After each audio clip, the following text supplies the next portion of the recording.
Hello, Arien K fam. Happy Valentine's Day to my favorite people. Whether you're spending today with someone special or just chilling with me, I've got the perfect gift for you. It's got drama, a secret baby, and a man who refuses to let go. So grab your snacks and let's see how far the dragon will go to get his queen back. The vintage red wine cascaded down Amara's white engagement dress like a baptism in blood and shame. Madame Kang's diamond-weighted hand remained poised, the empty crystal glass catching chandelier light as Seoul's elite watched in breathless silence. The ballroom, all marble and malice, held its collective breath. "A stray dog can warm a king's bed," Madame Kang whispered, her voice silk wrapped around razor wire. "But she can never wear his crown." Laughter rippled through the crowd, champagne flutes raised in cruel celebration, cameras flashed, capturing Amara's humiliation for tomorrow's society pages. What none of them knew, Amara's hand had moved instinctively to her stomach the moment the wine hit, protecting the 6-week-old secret growing there. Kang Jae-Wook's heir, conceived in defiance of every syndicate tradition, every bloodline requirement, every rule that said a Nigerian lifeguard had no place in a Korean empire. Madame Kang smiled, believing she'd won. She had no idea that the humiliated woman in the wine-stained dress was already planning her disappearance. No idea that Amara Igwe didn't break. She drowned her enemies and resurfaced stronger. And when Kang Jae-Wook discovered she was gone, he wouldn't just burn bridges, he'd burn continents, starting with his mother's. 6 months earlier, Jae-Wook had slid a 15-carat diamond on Amara's finger on the fortress balcony and promised her the world. She'd believed him. She'd traded the freedom of the ocean for the golden cage of Seoul, thinking love would be armor enough. It wasn't. The mansion suffocated her. Etiquette tutors corrected her posture with bamboo switches. Bodyguards shadowed her to the bathroom. At formal dinners, women in Chanel whispered in Korean she'd learned to translate. Foreign trash. The lifeguard whore. Temporary amusement. Jae-Wook defended her publicly. 3 men who insulted her disappeared within 24 hours. But the syndicate elders were patient predators who struck through his mother. Madame Kang orchestrated it beautifully. Alliance meetings where chaebol heiresses were paraded before the council. Contracts Amara wasn't allowed to see. Then, the night that shattered everything. Amara overheard Madame Kang in the study, speaking to the elders. "Let him play with his pet. When she births an heir, we'll take the child and dispose of the mother. Traditional bloodlines must be preserved." Amara's hand went to her stomach. She'd discovered the pregnancy that morning. Now, standing in a ballroom drenched in wine and contempt, Amara made her choice. She would do what she did best, dive into dark water and disappear. Let him have his empire. She would have the ocean and his child. Before we dive in, understand this. What you're about to hear isn't just a romance. It's a war between an ancient bloodline and a mother's instinct, a woman who chose the terrifying freedom of the ocean over a golden cage, a matriarch who thought power justified murder, and a mafia king who was about to prove that grief doesn't just break a man, it turns him into a monster. Now, if you've been watching stories like this and haven't subscribed yet, trust me, no pressure.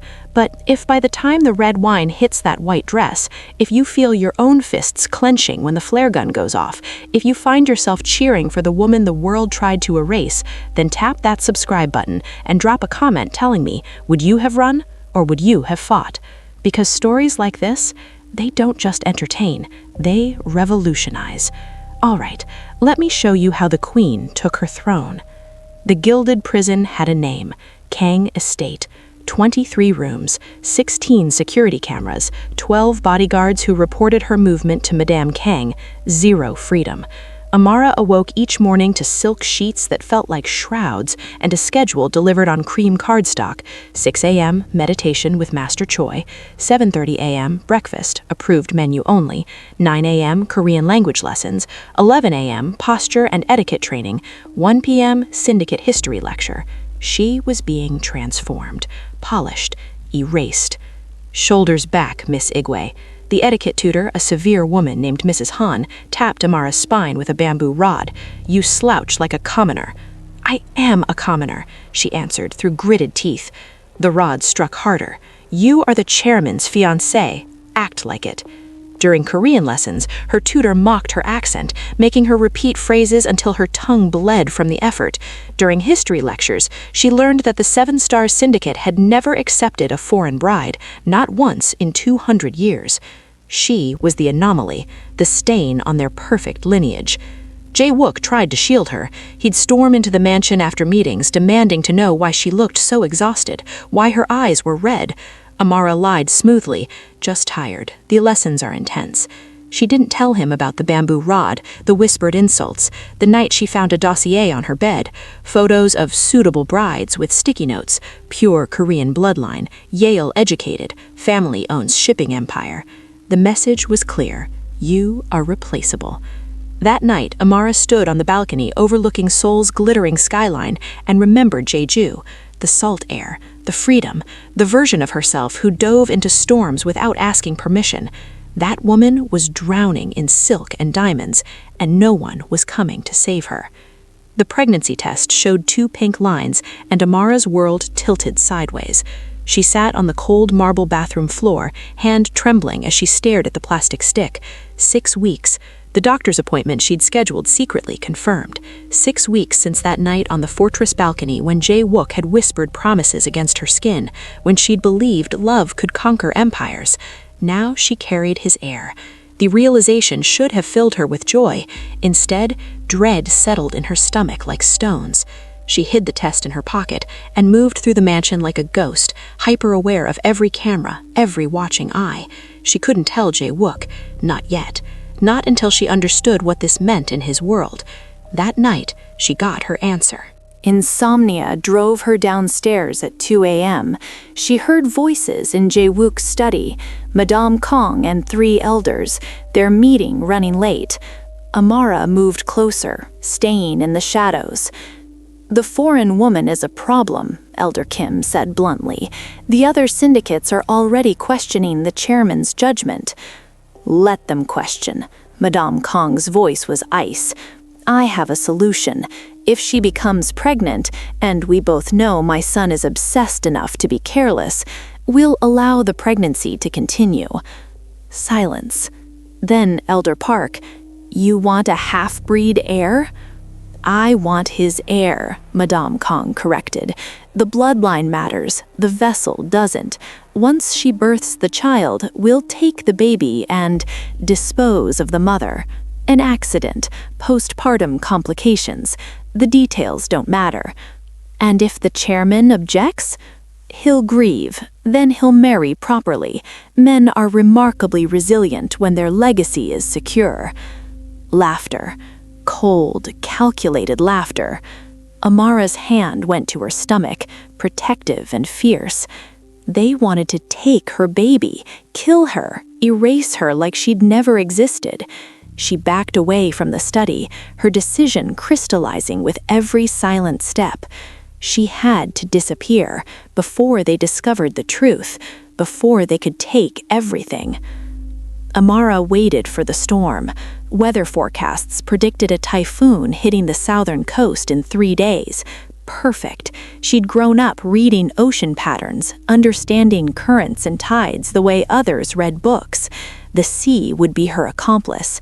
She played the dutiful fiancé flawlessly, smiled at Madame Kang's barbed comments during breakfast, attended her lessons without complaint, let Jae-Wook hold her at night, memorizing the weight of his arms, the rhythm of his breathing. "Are you happy?" he asked, brushing her hair back. Amara kissed him instead of answering. Some lies were kinder than truth. On the 3rd day, she requested permission to visit Busan, a charity event at the harbor, photographed proof of the chairman's fiancé doing good works. Madame Kang approved immediately, seeing opportunity for positive press. 2 bodyguards accompanied her. Amara wore a life vest beneath her coat, had waterproof documents hidden in a dry bag strapped to her thigh, and carried nothing she couldn't abandon. At the harbor, she insisted on touring a research vessel, her interest in marine conservation.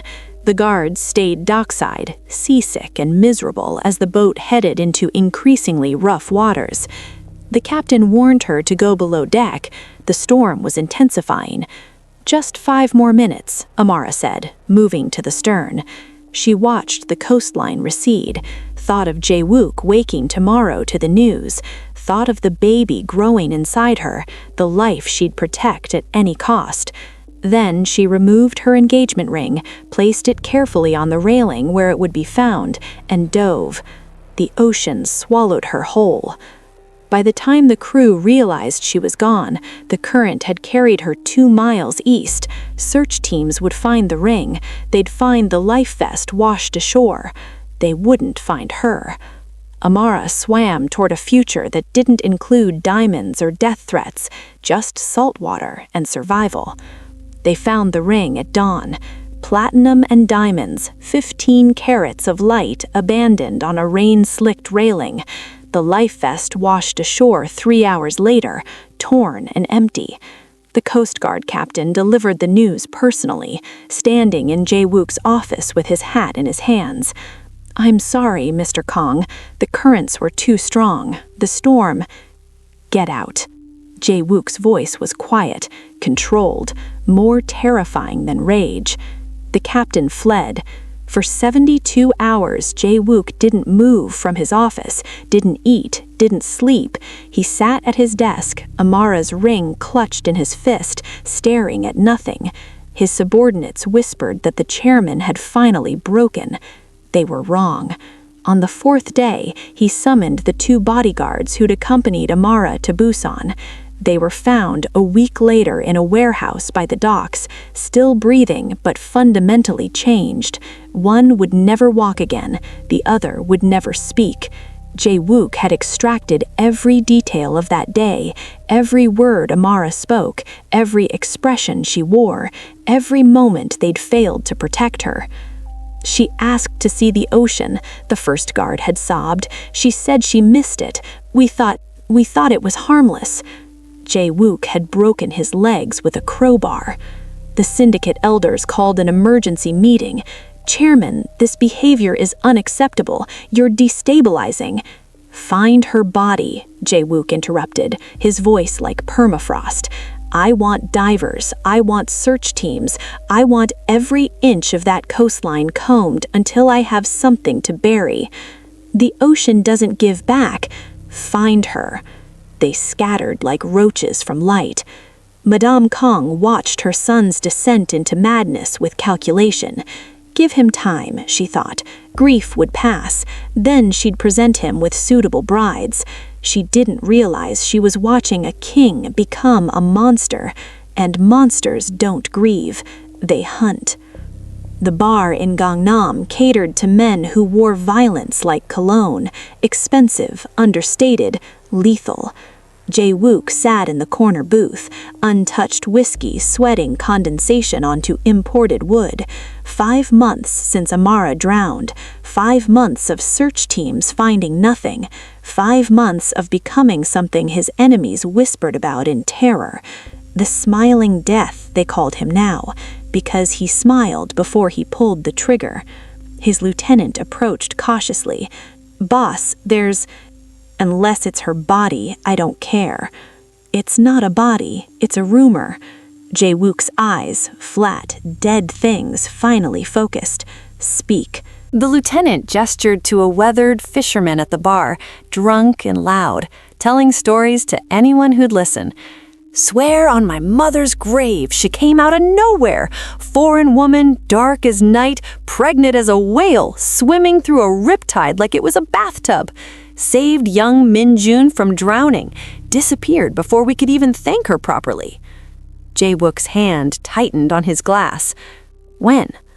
"Last week, down in Yosu province. The nameless villages past—" "I know where Yosu is." The fisherman was still talking, gesturing wildly. "They call her the Siren, say she understands the ocean like it's her native tongue. Black woman, tall, moves like water." The glass shattered in Jae-Wook's fist. Blood dripped onto white tablecloth. He didn't feel it.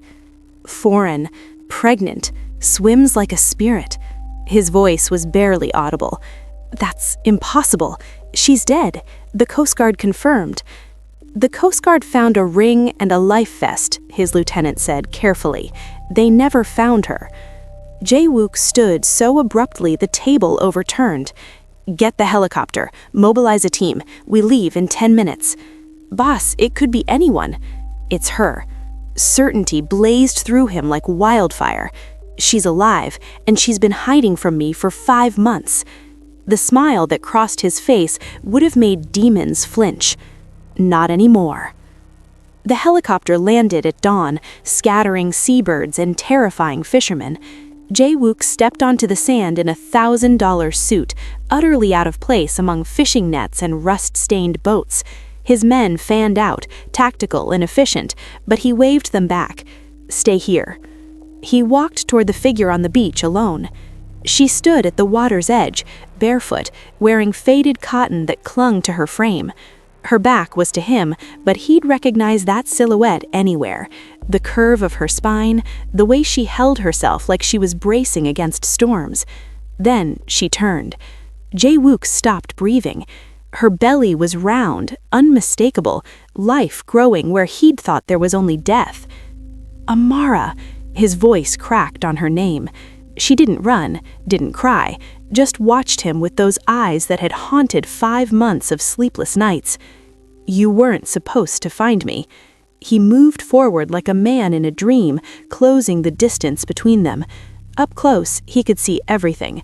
The calluses on her hands from manual labor, the sun-darkened skin, the exhaustion carved into her features. And the belly. God, the belly.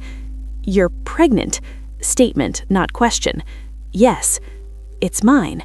Yes. His knees buckled. Kang Jae-Wook, chairman of the Seven Stars Syndicate, collapsed onto the sand at her feet like a puppet with cut strings. You let me think you were dead. His hands shook.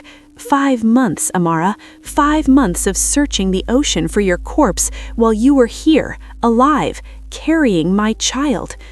Your mother was going to kill me. Take the baby and dispose of me like trash. I heard her planning it. Jae-Wook's head snapped up. What? I didn't leave you, Jae-Wook. I left a world that wanted me erased. He stared at her, rage and relief and grief warring across his face. Then he reached for her hand. Come home. No. Madame Kang received the news over breakfast, Earl Grey tea and devastation served on fine china. The chairman has located Miss Igwe. She's alive and pregnant. The teacup didn't shatter. That would have been undignified. Instead, Madame Kang set it down with surgical precision, her face a mask of pleasant neutrality, even as rage calcified in her chest. I see. Where? Yesu Province, a fishing village. He's with her now. She dismissed the messenger with a wave, then sat in silence, recalculating. The foreign woman was supposed to be dead, drowned, mourned, and forgotten. Instead, she'd been breeding in secret, creating an even bigger problem. A half-Korean heir would complicate everything. The elders might accept it out of desperation for bloodline continuation. Jae-Wook would be impossible to control once he held his child. No, this required surgical intervention. Madame Kang made 3 phone calls. The first was to a mercenary group specializing in discreet solutions. Former special forces, no conscience, no questions asked. There's a pregnant woman in Yesu. Make it look like complications, natural causes. The baby can survive if possible, but the mother must not. The second call was to Elder Kim. My son has found his whore alive. We need to accelerate the succession plan. If he chooses her over the syndicate, we'll need a replacement chairman. The third call was to her personal accountant. Wire $5 million to the usual account. This problem ends today. She returned to her tea, cold now but still palatable. Jae-Wook thought love made him strong. Madame Kang knew better. Love made men stupid, reckless, weak. And weak men lost empires. By nightfall, the hit squad was en route, 6 professionals with 1 target, a lifeguard and her unborn child. Madame Kang smiled into her teacup. Some problems simply needed to disappear. They came at sunset, when the fishermen were inland and the beach belonged to shadows. Amara saw them first, 6 figures moving with military precision along the shoreline, weapons drawn, tactics coordinated, not random violence, professional execution. Jae-Wook, we have company. Her voice was ice calm. He turned, body already shifting into combat mode, hand reaching for the gun holstered at his back. His men were 100 meters away, too far to help immediately. The first shot shattered the evening stillness. Jae-Wook shoved Amara behind an overturned boat, returning fire with brutal efficiency. 2 attackers dropped, but 4 remained, and they were flanking, surrounding, cutting off escape routes. "Stay down," Jae-Wook commanded, ejecting an empty magazine. Amara ignored him. She crawled toward her shack, 20 meters, might as well be miles, where she kept emergency equipment. Her lifeguard training screamed at her: assess, adapt, survive. She reached the door as a mercenary rounded the boat, gun aimed at Jae-Wook's exposed back. No time to shout, no time to warn. Amara grabbed the emergency flare gun from her kit, aimed and fired in one fluid motion. The flare hit the mercenary's center mass, igniting his tactical vest in a brilliant explosion of phosphorus and screaming. He dropped, burning, neutralized. Jae-Wook spun, saw Amara standing there, 7 months pregnant, barefoot, holding a smoking flare gun like a warrior goddess, and something in his chest cracked open. His men arrived then, helicopter rotors shredding the air, automatic weapons lighting up the beach. The remaining attackers were subdued within seconds, alive but barely. Jae-Wook crossed to Amara, checked her for injuries with shaking hands. "You could have been killed." "So could you." She pressed the flare gun into his palm. "I told you, I don't need saving." He pulled her against him, careful of her belly, and laughed, broken, relieved, incredulous. "No," he agreed, "you really don't." Jae-Wook dragged the surviving assassin into his mother's sitting room at 3 a.m., leaving a blood trail across imported Persian rugs.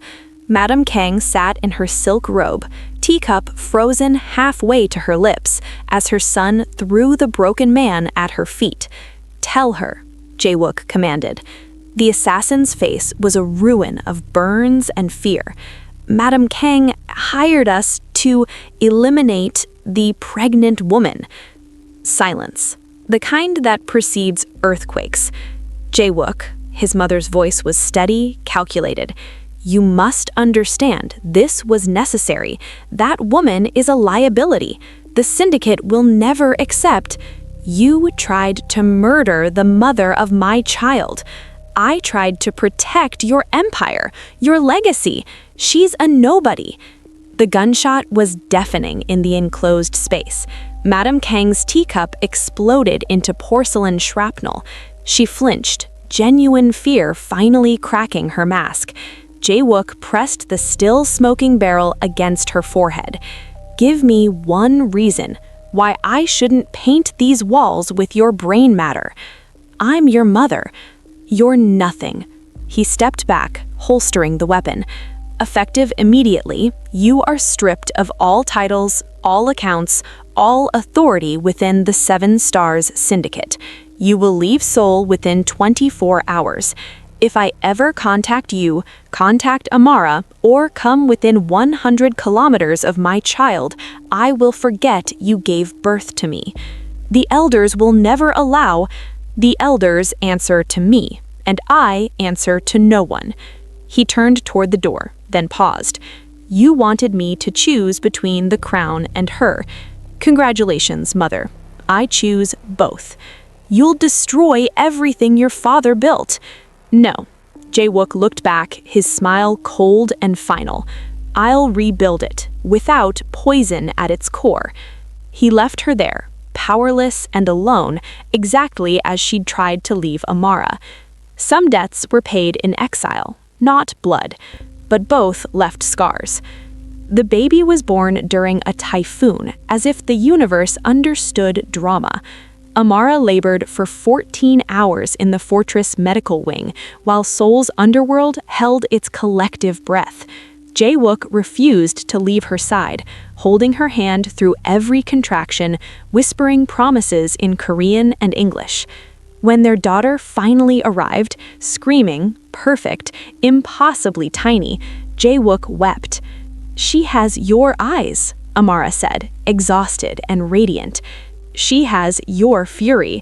He kissed their daughter's forehead with trembling reverence. God help anyone who underestimates her. They named her Zuri Kang. Zuri, beautiful in Swahili, Kang, unyielding in Korean. The syndicate elders were summoned 3 days later. They entered the throne room expecting negotiation, compromise, the traditional power games. Instead, they found Jae-Wook seated with Amara beside him, not behind, not below, but equal, holding their daughter. "Bow," Jae-Wook commanded. The elders hesitated. Elder Kem opened his mouth to protest. Every guard in the room raised their weapon. They bowed. "This is Zuri Kang, heir to the Seven Stars Syndicate, and this is Amara Igwe Kang, my wife, my equal, and the only reason any of you are still breathing. You will address her as Madam Chairman. You will obey her as you obey me. Any questions?" Silence. "Excellent." Amara stood, daughter cradled against her chest, and addressed them in flawless Korean. "The old dynasty died when you tried to erase me. This is the new order. Adapt or be replaced." 1 year ago, she'd been a lifeguard, saving drowning strangers.